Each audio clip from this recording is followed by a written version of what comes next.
Hello, you are on the channel Mother-in-Law was stunned, and I am with you, Andre Balai. I present to you a new exciting story. Enjoy listening. Great love came to Kale when she was 20 years old. Inexperienced, naive, unfaithful, but Maxim loved her even like that. They were both young and uncalculating. He did not look at the financial situation of his chosen one, so he got into trouble, as his mother said. He got into trouble almost immediately in full. His girlfriend got pregnant, and he took responsibility without hesitation. The young people decided to immediately go to the legislative assembly so that the child would be born in marriage. Ala was very worried that she had burdened Maxim. Not only could she not offer him anything, he had to study and work to please her, and then there was the pregnancy. But her beloved forbade her to reproach herself. He himself had to think with his head, now nothing can be done, they will raise the child. But his parents did not think so. Fortunately, the young couple announced their decision just before the wedding. They were not planning to organize a wedding. They had no money themselves, and they did not want to burden their parents. The future in-laws had no choice but to accept this fact. Although Maxim's mother expressed her dissatisfaction to him, the father lamented that he had not told his son about contraception at the time. In general, the in-laws would not have been against their son's chosen one getting rid of the child. But it was too late, and this conversation immediately died down. Maxim's parents believed that this marriage would not last long. Their son had no business with a simpleton. This was a mistake of youth. Ala is from a poor family and has no ambitions. That is, she will not encourage her husband to achieve career feats.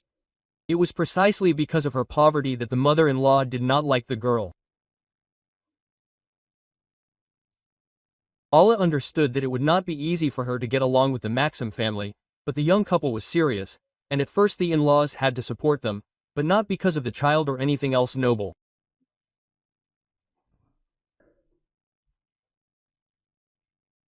Maria Vasilievna was simply worried about her son, who would have to work hard to pay for rent, food and everything he needed.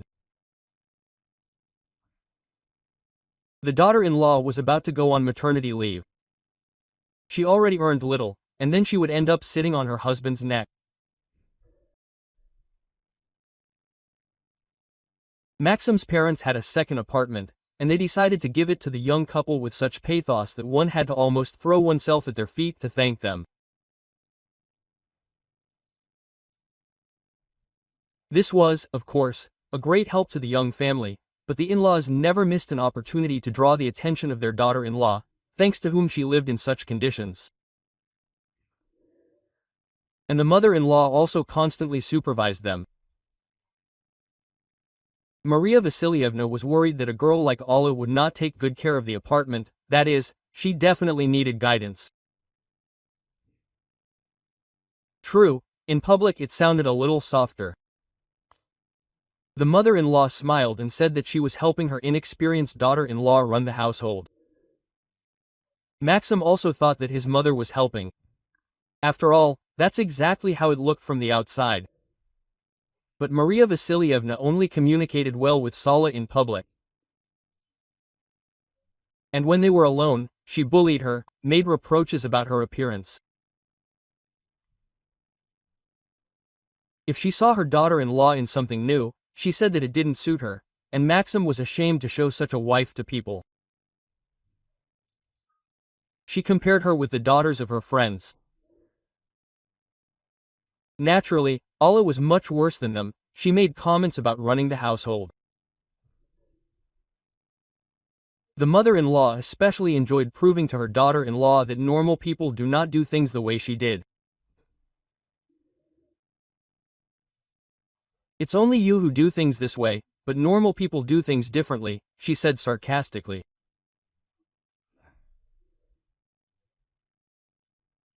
And if the daughter-in-law did something well and it was hard to find fault, then the mother-in-law would say that it was not thanks to Allah's skills that it happened that way. It happened on its own. Or only a complete could not do it. And the young woman always kept quiet. She understood that if she started arguing with her mother-in-law, she would kick them out of the apartment. Maxim, of course, would go with his wife and child, but why would he need extra problems? He already had a lot of stress, studying, and he couldn't quit, because he was just one step away from a diploma, and his job was also responsible. He worked part-time. The wife did not want to upset her husband.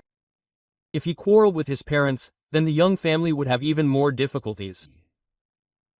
After all, Maria Vasilievna periodically threw money at her son from the Lord's shoulder. The small salary of a paramedic did not cover all the expenses. That's how the young people lived at first. The husband worked, the wife sat with the child, listening to insults from his mother. Alla was not cheeky. She tried to snap back once when her mother-in-law reproached her for wasted money. She saw that her daughter-in-law had bought herself a good shampoo.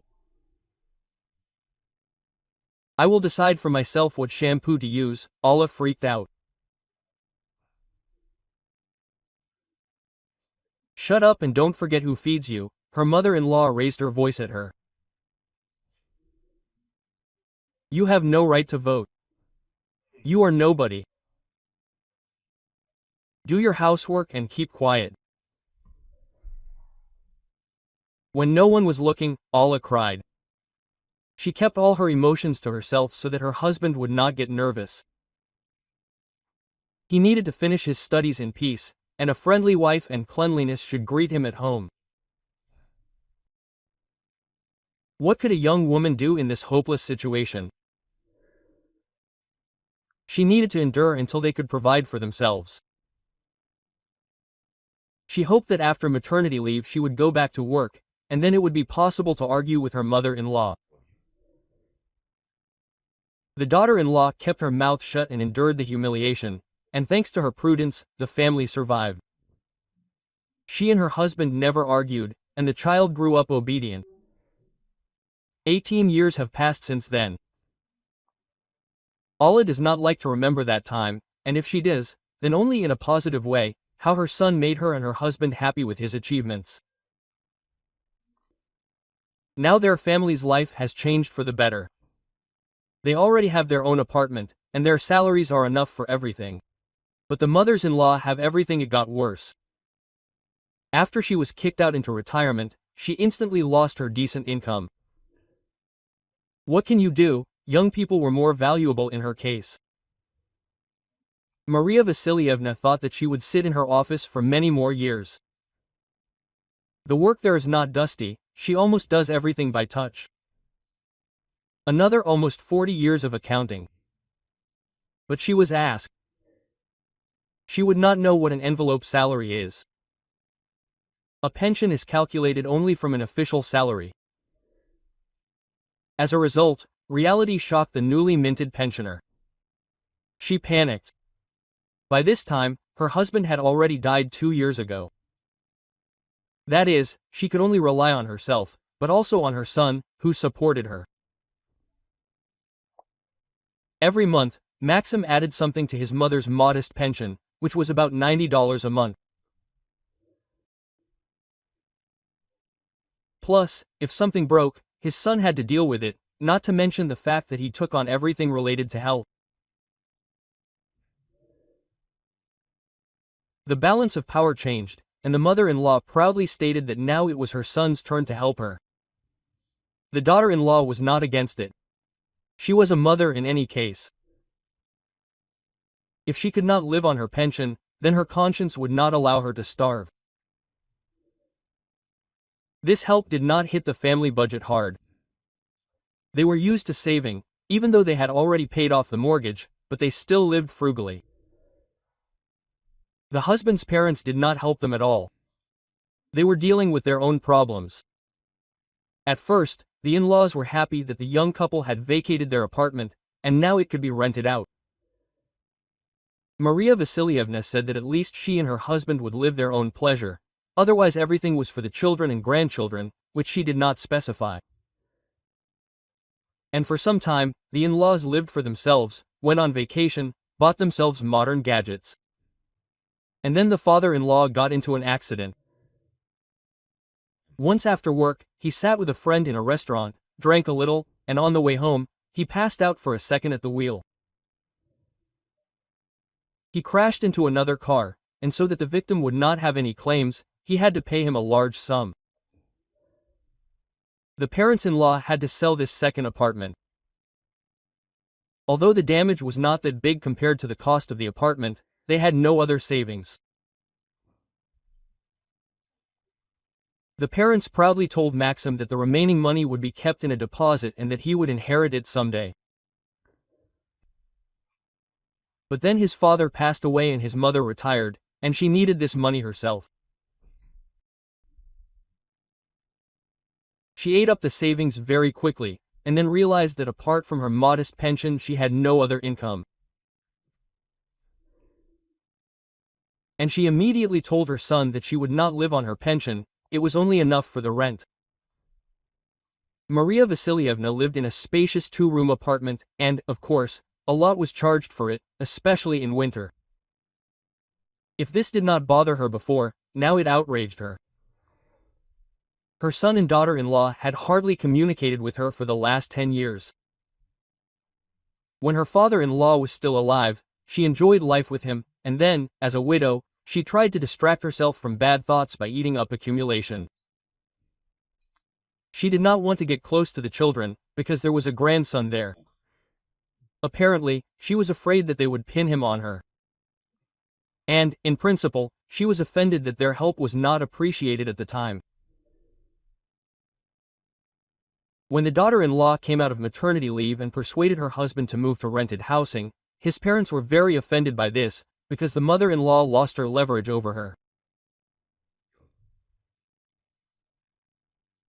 Now Maria Vasilievna could not say that Alla was a parasite who should fall at her feet and never stop thanking her.